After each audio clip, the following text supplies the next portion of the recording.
should not be actually taken. It's a crime. It's a bad thing, but that is true. It still happens in India, unfortunately. To be honest, this was never there in Indian culture.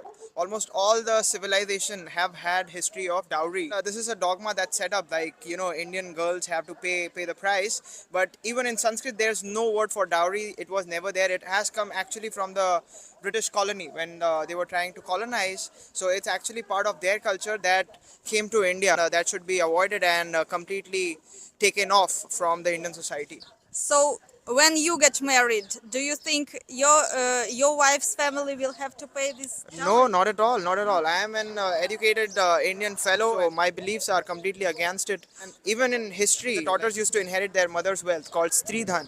So a wealth should only be given to her daughter, not to me. So I think I would never even consider dowry. My thing is only love that I can give to my wife, nothing else. I don't want anything. Just support my wife. That's it. Okay, another myth. Will your wife have to obey your mother in everything?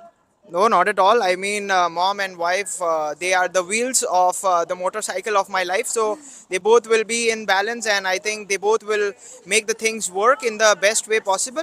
And India is a country where we believe yatra naryastu pujante ramante tatra devata. That means if the women in your family are happy, your house is happy. So it's my duty to make this balance, and I think my wife and my mom, they're gonna be like super sweet friends and angels in my house.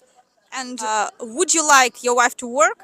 Absolutely. If she wants to work, I would be like the first person who supports her.